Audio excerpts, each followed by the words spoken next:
ആളുകളിങ്ങനെ ചായ കുടിക്കുന്നത് കാണുമ്പോൾ തന്നെ നമുക്കും ചായ കുടിക്കാൻ തോന്നും. ഇപ്പോൾ നമ്മൾ എത്തിയിട്ടുള്ളത് ലേപാക്ഷി എന്ന് പറയുന്ന പ്രദേശത്താണ്. ഹിന്ദുപൂർ എന്ന് പറയുന്ന പ്രദേശത്ത് നിന്ന് 15 കിലോമീറ്റർ മാറിയിട്ടാണ് ഈ ഒരു സ്ഥലം സ്ഥിതി ചെയ്യുന്നത്. ലേപാക്ഷിയിൽ എത്തിയതും ഇതുപോലത്തെ സ്തൂപങ്ങളൊക്കെ തന്നെ കാണാൻ സാധിക്കുന്നുണ്ട്. ലേപാക്ഷി എന്ന് പറയുന്ന ഈ ഒരു പ്രദേശം ശ്രീ സത്യസായി ജില്ലയിലാണ് സ്ഥിതി ചെയ്യുന്നത്. ഇവിടെ ഇങ്ങനെയായിട്ട് ഒരു പള്ളി കാണാൻ സാധിക്കുന്നുണ്ട്. പിന്നീട് ഇവിടെ ഒരു അമ്പലത്തിൻ്റെ പേരിലാണ് ഈ ഒരു ലേപാക്ഷി സ്ഥലം അറിയപ്പെടുന്നത്. ലേപാക്ഷി എന്ന് പറയുന്ന പ്രദേശത്തായിട്ട് വലിയൊരു പക്ഷിയുടെ സ്തൂപമുണ്ട് എന്നുള്ളതും ഇവിടുത്തെ ഒരു പ്രത്യേകതയാണ്. അതിവിടെ ഇങ്ങനെ ആയിട്ടുള്ള ഒരു പാർക്കിലാണ് കാണാൻ സാധിക്കുക എന്നുള്ളതാണ്.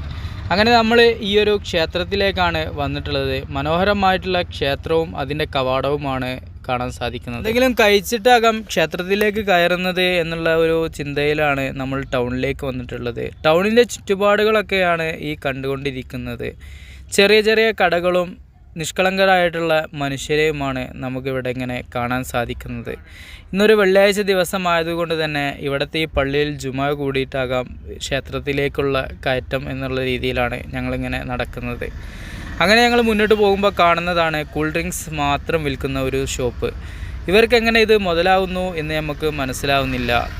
ഇവിടെ ഇങ്ങനെയാണ് ഓരോ സാധനങ്ങളും ഓരോ കടയിൽ നിന്നും മേടിച്ച് നമ്മുടെ ആവശ്യാനുസരണം നമ്മൾ ഒരുമിച്ച് കൂട്ടണം എന്നുള്ളതാണ്. നമ്മുടെ നാട്ടിൽ എല്ലാം ഒരു കുടക്കയിൽ കിട്ടുമെങ്കിൽ ഇവിടുത്തെ രീതികളൊക്കെ തന്നെ ഇങ്ങനെയാണ്. ചിക്കൻ പൊരിച്ച് വിൽക്കുന്ന ഷോപ്പിൽ ചിക്കൻ മാത്രമായിരിക്കും. പിന്നെ ചായ വിൽക്കുന്ന ഷോപ്പിൽ ചായ മാത്രമായിരിക്കും. കടികൾ വിൽക്കുന്ന ഷോപ്പിൽ കടികൾ മാത്രമായിരിക്കും. ഇങ്ങനെ ഓരോന്നിനും വേറെ വേറെ പോവേണ്ട ഒരു സാഹചര്യമൊക്കെയാണ് ഇവിടെ കാണാൻ സാധിക്കുന്നത്. 12 മണി 1 മണിയോട് കൂടി അടുത്തിട്ടുണ്ടെങ്കിൽ കൂടി ഇവിടെ ചായപ്രേമികളുടെ ഒരു ലോകമാണ്. ഇങ്ങനെയുള്ള ഷോപ്പുകളിൽ കാണുന്ന തിക്കും തിരക്കും മൂലം നമ്മളും ഇവിടേക്ക് എത്തുന്നതാണ്. നമുക്കും ആ ഒരു ആകാംക്ഷയോട് കൂടിയിട്ടുള്ള പോക്കിൽ ചായ കുടിച്ച് പോരുന്നതാണ് എന്ന് വേണമെങ്കിൽ പറയാം. നമ്മളും ഇപ്പോൾ ഈ ഒരു ചായപ്രേമികളുടെ കൂട്ടത്തിൽ പെട്ടിട്ടുണ്ടോ എന്നൊരു സംശയവും തോന്നിപ്പോകുന്നുണ്ട്.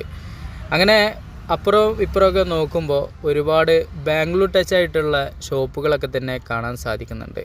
ഇവിടെ നിന്ന് ഒരു 14 കിലോമീറ്റർ പോയി കഴിഞ്ഞാൽ ബാംഗ്ലൂർ കർണാടക ബോർഡാണ് എന്നുള്ളതാണ് ഇവിടുത്തെ ഒരു പ്രത്യേകത. അങ്ങനെ ഒരു കൊച്ചുമിടുക്കനെ ഇവിടെ ഇങ്ങനെ കണ്ടപ്പോഴാണ് നമ്മുടെ ശ്രദ്ധ അതിലേക്ക് പോയത്.